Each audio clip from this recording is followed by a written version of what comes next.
کہ کسی شخص نے کسی کو رقم دی کہ حج کرو، اور جس کو رقم دی گئی ہے وہ پہلے سے اس نے حج کیا ہوا ہے، تو اس نے کئی سال تک متواتر کوشش کی مگر اس کا نام حج کی فہرست میں نہیں آ سکا۔ پھر حج کی قیمت زیادہ ہو گئی، اب یہ رقم کس کی ہے؟ اگر یہ رقم جس نے دی ہے اس نے اپنی طرف سے یا اپنے کسی عزیز کے لیے حج بدل کے طور پر دی تھی کہ حج بدل کرو اس کی طرف سے، اور اب وہ پیسے زیادہ ہونے کی وجہ سے اس رقم کے اندر حج نہیں ہو سکتا، تو یہ رقم اس کو واپس کرنا واجب ہے۔ اور اگر یہ بطور ہبہ یا ہدیہ دی تھی کہ تم حج کرنا چاہو تو کر لو، تو پھر اس کی واپسی ضروری نہیں ہے۔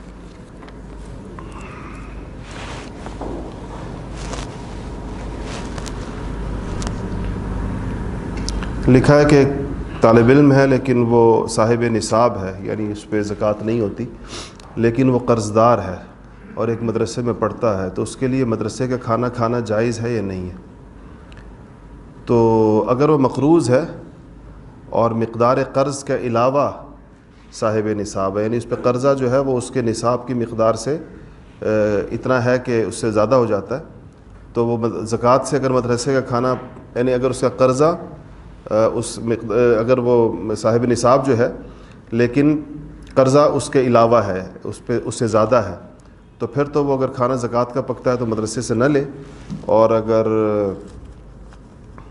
قرضہ اس کا دے دیا جائے اور اس کے باوجود وہ صاحب نصاب رہ جائے، اگر اس کا قرضہ دے دیا جائے تو وہ صاحب نصاب پھر رہ جائے، تو پھر تو وہ زکوٰۃ کا کھانا نہ کھائے، اور اگر قرضہ دے دیا جائے اور صاحب نصاب نہ رہے تو پھر وہ کھا سکتا ہے۔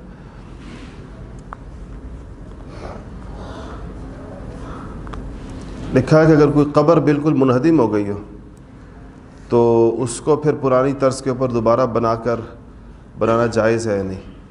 بھئی یہ بات یاد رکھنی چاہیے کہ قبر کی اہانت جو ہے، قبر کی توہین شرعاً ممنوع ہے، اس پر بیٹھنا، چلنا پھرنا، نجاست ڈالنا۔ اس لیے اگر کوئی قبر منہدم ہو جائے تو اس نیت سے کہ کہیں اگر اس کا کوئی نشان اور علامت نہیں ہوگی تو لوگ اس کے اوپر گزریں گے، چلیں گے، پھریں گے، اس نیت سے اس پر مٹی ڈلوانا ٹھیک ہے، لیکن قبر کچی بنانی چاہیے، پکی قبر نہیں بنانی چاہیے۔ البتہ کچی کے اندر بعض علاقوں کے اندر ایسا ہوتا ہے کہ وہ بہہ جاتی ہے مٹی نشیبی ہونے کی وجہ سے، تو اس پر ایک ایسا چوکھٹا کسی پکی چیز کا بنایا جا سکتا ہے، لیکن درمیان سے پھر بھی اس کو کچا رکھا جائے، یہی سنت ہے۔ بچہ اللہ تعالیٰ کے نزدیک کس عمر تک معصوم قرار دیے جائیں گے اور معصوم کا درجہ کیا ہے؟ معصوم کا مطلب یہ ہے کہ جس سے مواخذہ نہ ہو، جس سے پوچھا نہ جائے۔ جب تک بچہ بالغ نہیں ہے وہ معصوم ہے، جیسے ہی وہ بالغ ہو جائے گا تو اس کا حساب کتاب شروع ہو جائے گا، اس میں ہر ایک کی عمر الگ ہوتی ہے۔ زکوٰۃ کا روپے زکوٰۃ کے مستحق بچوں کو دے کر ان کو مالک بنا دینے سے زکوٰۃ ہو جائے گی؟ اگر وہ بچہ مالکانہ قبضہ کرنے کی پوزیشن میں ہو، اس عمر کے اندر ہو، ہے تو بچہ لیکن مالکانہ قبضہ جس کو کہنا چاہیے، ایک نا آپ نے 6 مہینے کے بچے کے ہاتھ میں کچھ پکڑا دیا، یا سال 2 سال یا 3 سال کے بچے کے، تو ظاہر ہے وہ مالکانہ قبضہ نہیں کر سکتا۔ ایسا بچہ جو 9-10 سال کا ہو، 8 سال کا ہو، مالکانہ قبضہ کر سکتا ہو، مستحق زکوٰۃ ہو، اس کو زکوٰۃ دینے سے زکوٰۃ ادا ہو جائے گی۔ ہمارے علاقے میں اگر کوئی چیز گم ہو جائے تو بعض ٹوٹکے اور کچھ منتر وغیرہ کیے جاتے ہیں جس سے چور کا پتہ لگانے کی کوشش کی جاتی ہے، شرعاً درست ہیں یا نہیں، اور کیا یہ معتبر ہے؟ اگر اس کے اندر ان چور کو معلوم کرنے کے جو تجربات کہنا چاہیے اس کو، اگر ایسے تجربات کے اندر کوئی غلط الفاظ نہ، شرکی الفاظ نہ استعمال کیے جاتے ہوں تو شرعاً اس میں کوئی حرج نہیں ہے، لیکن ان پر اعتماد شرعاً نہیں کیا جا سکتا۔ یہ نہیں ہو سکتا کہ اس کے ذریعے سے اگر کوئی بندہ نامزد ہو گیا تو ہم یہ سمجھیں کہ اب یہ بندہ لازماً چور ہے۔ چور کے لیے کی نامزدی کے لیے گواہ ہونا شرط ہے، یہ جو عملیات کے ذریعے سے کسی قسم کی بھی ثبوت کے لیے یہ کافی نہیں ہوتا، یعنی ثبوت کے لیے یہ کافی نہیں ہے عملیات جو ہیں۔ قرآن پاک، جو لوگ قرآنی آیات اخباروں میں درج کرتے ہیں، کیا یہ جائز ہے اور اس سے قرآن کی بے حرمتی نہیں ہوگی؟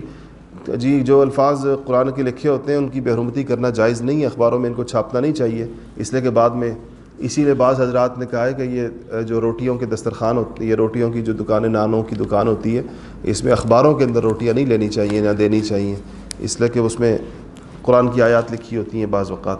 بعض علماء نے تو کہا ہے قرآن کی آیت اگر نہ بھی لکھی ہو تو ویسے حروف کا جو لکھا ہوا ہونا ہے ان کی بھی ایک قدر و منزلت ہے, تو اس لیے کپڑا لے کر جانا چاہیے. ہمارے مفتی رشید احمد صاحب رحمۃ اللہ علیہ سختی سے پابندی تھی, اخبار کے اندر روٹی لانے کی اجازت نہیں دیتے تھے, کہتے تھے کہ یہ توہین ہے تحریر کی, لکھائی کی, اور ان سب چیزوں کو ایک حرمت حاصل ہے. قلم کو 2-3 چیزوں سے بہت منع کیا کرتے تھے. ایک کہتے تھے قلم سے ناڑا ڈالنا, اس پہ بہت سخت ناراض ہوتے تھے, کہتے قلم کی توہین ہے, یہ اعلیٰ علم ہے اور اس کو ان مقاصد کے لیے استعمال کرنا یہ عزت کی چیز ہے. اور ایک کسی بھی لکھی ہوئی چیز کو جس کاغذ کے ٹکڑے پر کچھ لکھا ہوا ہو اس کاغذ کے ٹکڑے کا احترام ہونا چاہیے. اس لیے اخباروں والوں کو چاہیے کہ اگر لکھنا بھی پڑے تو ویسے الفاظ قرآن کا مسئلہ الگ ہے, ویسے تحریر کا مسئلہ ترجمہ لکھنا چاہیے, قرآن کے الفاظ ان کو نہیں لکھنے چاہیے. اچھا جی, ہمارے ہاں کچھ لوگ سونے کا دانت لگواتے ہیں یا بعض لوگ سونے کے تاروں سے دانتوں کو باندھتے ہیں, کیا یہ شرعاً جائز ہے؟ نیز اس سونے پر زکوٰۃ آئے گی یا نہیں آئے گی؟ اور اسی طرح قربانی کے نصاب کے اندر یہ دانت کا سونا یا اس کے تار شامل ہوں گے یا نہیں ہوں گے؟ اصل میں سونے کا دانت لگوانے اور دانتوں کو سونے کے تاروں سے باندھنے میں علماء کا اختلاف ہے. پہلے بھی میں نے بتایا تھا کہ ایک علماء کی جماعت کے نزدیک جائز ہے, کیونکہ وہ کہتے ہیں کہ یہ زینت کی چیزوں میں سے نہیں آتا. بعض کہتے ہیں کہ چونکہ یہ کام اور دھاتوں کے ذریعے بھی ہو سکتا ہے تو مردوں کو سونے کے استعمال سے منع کیا گیا, تو وہ دانتوں بھی استعمال نہ کریں. لیکن اس میں علماء کا اختلاف ہے, دونوں طرف رائے ہے. جب دو اس طرح اختلاف ہو جائے, دونوں آرا ہوں جائز اور عدم جواز کی, تو احتیاط بہتر ہوتی ہے. اور البتہ اگر کسی نے کسی ایک کی رائے پر عمل کرتے ہوئے عمل کر لیا تو گناہ گار وہ نہیں ہوگا. اور لیکن یہ ہے کہ ہاں دوسری بات جو آپ نے پوچھی ہے کہ یہ سونا اس کے مال میں شامل ہے اور یہ نصاب کے اندر, قربانی کے زکوٰۃ کے نصاب کے اندر اس کا حساب کیا جائے گا. اچھا جی, انہوں نے پوچھا ہے کہ ایک مشین کے مالک نے, بڑی مشین کے مالک نے اس پر کام کرنے والے ہر مزدور کے لیے لائف انشورنس کرا رکھی ہے, کیونکہ اس میں ہر وقت جان کا خطرہ رہتا ہے. تو لائف انشورنس کرانا اور ان پیسوں کا لینا جائز ہے یا نہیں ہے؟ لائف انشورنس کا مسئلہ پھر تفصیل طلب ہے. یہ جائز نہیں ہے. اس کی وجہ اس کے اندر ایک خاص قسم کا سود, ایک خاص قسم کی انسرٹینٹی, غرر جس کو کہتے ہیں, اور بہت ساری چیزیں ہوتی ہیں. لیکن اس کا متبادل اسلامی تکافل ہے, جس طرح کہ سودی بینکنگ کے لیے ایک غیر سودی بینکنگ ہے. تو یہ جو اسلامی تکافل ہے اس میں ان چیزوں کو دور کیا گیا ہے جس کی وجہ سے انشورنس ناجائز ہے, تو تکافل کرا سکتے ہیں. ٹینکی کے اندر چھپکلی گر کر مر گئی ہے اور پھول گئی ہے, اس ٹینکی کے پانی کا اب کیا حکم ہے؟ بھئی یہ ہے کہ پانی ناپاک ہے. ٹینکی ہے نا, یہ تو کنواں نہیں ہے, ٹینکی ہے. تو ٹینکی جو ہے وہ کنویں کی پاکی کے اپنے احکام ہوتے ہیں جس میں پانی آتا رہتا ہے, اور ٹینکی جو ہے وہ تو ایک بند چیز ہوتی ہے, بند جگہ محدود پانی ہوتا ہے, تو اس کا پانی ناپاک ہے سارا. اور اس کا طریقہ یہ ہے کہ ٹینکی سے پہلے چھپکلی نکالیں, اور وہ کسی نے کسی کو مسئلہ بتایا تھا نا کہ فلانی چیز کنویں کے اندر گر گئی ہے تو کتنے ڈول نکالیں. ان کا کہ کوئی چیز گر گئی تھی, چوہا وغیرہ, تو اس نے کہا کہ اتنے ڈول پانی نکالنے کنواں پاک ہو جائے گا. تو اس نے آ کر کہا کہ جی ہم نے تو اتنا ڈول نکال دیا لیکن اب بھی کنواں. تو انہوں نے کہا کہ چوہا نکالا. کہتے نہیں, چوہا تو نہیں نکالا, ڈول پانی کے نکالے تھے آپ نے, چوہے کا تو کہا نہیں کہ وہ نکالے. تو اس لیے پہلے ٹینکی سے چھپکلی نکالیں, پھر اس میں جتنا پانی ہے وہ سارا نکالا جائے, اور پھر اور پانی ڈال کر اس کی دیواروں وغیرہ کو پاک کر کے پھر اس کو بھر لیا جائے.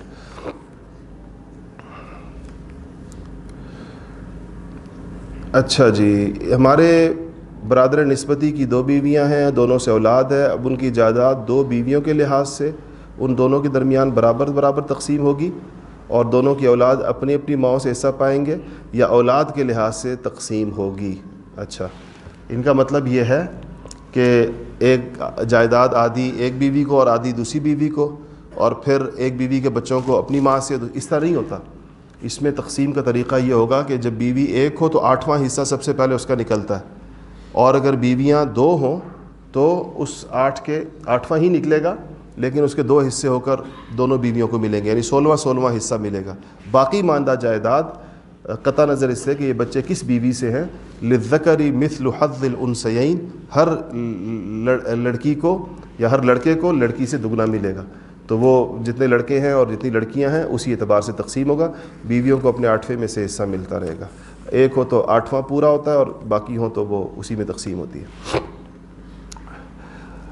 مردار اور حرام جانوروں کی چربی صابنوں میں استعمال ہوتی ہے, اس قسم کے صابن سے طہارت حاصل ہو جاتی ہے اور نمازیں درست ہیں یا نہیں ہیں؟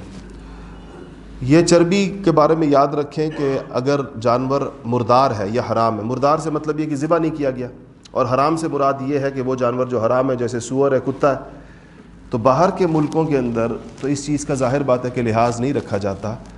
جب وہ اینیمل فیٹ کہتے ہیں تو وہ اس سے کوئی بھی اینیمل ہو سکتا ہے، اور نہ حلال ہونا اس کا ضروری ہے اور نہ اس جانور کا سور یا خنزیر یا کتے کے علاوہ ہونا ضروری ہے. تو اصولاً تو یہ چربی ناپاک ہے، اور جسم کو لگے گی تو جسم بھی ناپاک ہوگا. لیکن جو صابن میں اس کا استعمال ہے، اس کے بارے میں یہ لوگ کہتے ہیں جو اس کو مینوفیکچر کرتے ہیں کہ جب یہ صابن کے اندر ڈلتی ہے تو جس کے جو کیمیکل ریئیکشنز ہیں وہ ایسے ہیں کہ چربی اپنی اصل پر باقی نہیں رہتی. تو اس رائے کی وجہ سے، یعنی یہ جو مینوفیکچررز کی اور جو کیمیکل ریئیکشنز کے بتانے والوں نے بتایا ہے کہ چربی اپنی اصل پر نہیں رہتی اور اس کی وہ بدل جاتی ہے، اس بنیاد کے اوپر اس صابن کے استعمال کی فقہا نے اجازت دی ہے. اس وجہ سے کہ اس کو کہتے ہیں شکل اس کا بدل جانا، اس کی اپنی ہیئت کا بدل جانا، اور اس میں یہ اگر وہ اپنی چربی اپنی حالت کے اوپر برقرار رہے تو فقہی اور شرعی مسئلہ یہ ہے کہ نہ مردار جانور کی چربی استعمال ہو سکتی ہے اور نہ حرام جانور کی چربی استعمال ہو سکتی ہے. بار بار گناہ کرنا اور بار بار توبہ کرنا کیسا ہے؟ دیکھیں، انسان جب توبہ کر رہا ہو تو اس وقت تو گناہ کا عزم نہ ہو، باقی انسان ہے اس سے اس کی توبہ ٹوٹ جاتی ہے. تو جتنی بار بھی اس سے توبہ ٹوٹے اور گناہ ہو جائے پھر سے توبہ کرے، اس سے مایوس نہ ہو وہ. لیکن جس وقت توبہ کر رہا ہو اس وقت یہ ذہن کے اندر نہ ہو کہ میں ویسی توبہ کر رہا ہوں، گناہ پھر بھی کروں گا، بلکہ اس وقت اس کے ذہن میں یہ ہو کہ میں گناہ چھوڑ رہا ہوں، میں سے توبہ کر رہا ہوں. لیکن اگر پھر اس سے گناہ ہو جائے دوبارہ توبہ کرے. حضرت تھانوی رحمۃ اللہ نے لکھا ہے کہ اگر گناہ کرنا نہیں چھوڑتے تو توبہ کرنا بھی نہ چھوڑو. یہ تو عجیب بات ہوئی، گناہ کرنا تو نہ چھوڑو اور توبہ کرنا چھوڑ دو. تو کہا جیسے گناہ نہیں چھوٹتا تو توبہ بھی نہ چھوڑیں، ایک وقت میں انشاءاللہ اللہ تعالیٰ چھڑوا دیں گے. فرض نماز کی نیت کرتے ہوئے بھول کر میرے منہ سے سنت کا لفظ نکل گیا تو کیا میری نیت درست ہو گئی یا نہیں؟ نیت دل کا فعل ہے. اگر دل کے اندر یہ تھا کہ میں فرض نماز پڑھ رہا ہوں اور زبان سے بے شک سنت کا لفظ بھی نکل جائے، یعنی دل میں یہ تھا کہ میں 4 رکعت فرض پڑھ رہا ہوں، زبان سے نکل گیا 4 رکعت سنت، تو اعتبار دل کا ہوگا، زبان کا نہیں ہوگا، نماز ہو جائے گی. کیا نماز پڑھتے ہوئے عورت کے پاؤں کورڈ ہونا ضروری ہے؟ نہیں جی، ضروری نہیں ہے.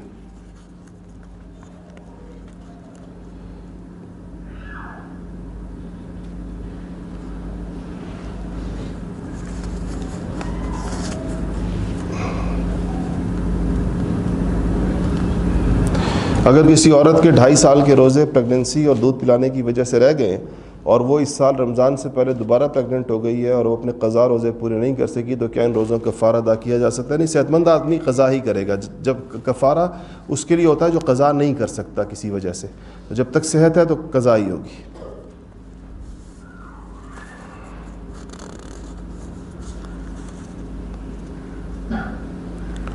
جمعے کے 2 فرضوں کے بعد کتنی سنتوں کی تعداد ہے؟ 2 یا 4 یا 6؟ بس سنت موقدہ غیر موقدہ ملا کر بعض ذات تو کہتے ہیں کہ 4 ہیں، بعض 4 کے ساتھ 2 اور مزید اضافہ کرتے ہیں، تو 4 اور 2 یہ دونوں اقوال موجود ہیں. دوسرا انہوں نے پوچھا ہے کہ فرض نماز کے بعد اجتماعی دعا کے بارے میں فرمایا. فرض نماز کے بعد اجتماعی دعا مستحب ہے اور سنت اس کو ثابت کرنا ذرا مشکل ہے، اس لیے اس کو مستحب سمجھا جاتا ہے. مستحب سمجھ کر ہی کرنا چاہیے، کوئی نہ کرے تو اس پہ نکیر نہیں کرنی چاہیے.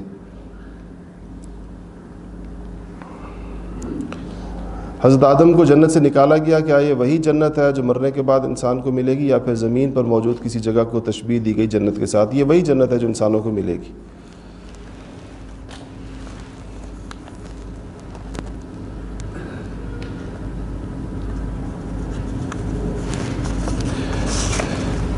آج تک سنتے آئے ہیں کہ امیر صحابہ خیرات کرتے تھے اور اجر پاتے تھے، غریب صحابہ اس اجر سے محروم تھے، تو حضور صلی اللہ علیہ وسلم نے ان تسبیحات یعنی سبحان اللہ الحمدللہ کو کہا اور خیرات کا اجر قرار دیا. یہ مختلف یعنی یہ جو تسبیحات ہیں کہ ذکر اذکار مختلف موقعوں کے، ظاہر بات ہے کہ یہ بدنی اعمال ہیں، اور اگر کوئی بندہ مالی اعمال نہ کر سکے تو بدنی اعمال اس کا متبادل ہوتے ہیں. لیکن اس کا جو آپ نے تلقین فرمانے کی وجہ تھی وہ وہی تھی جو آج میں نے جمعے کے اندر بتائی کہ حضرت فاطمہ الزہرا کو حضور نے بتائے تھے اور اسی موقع پر بتائے تھے.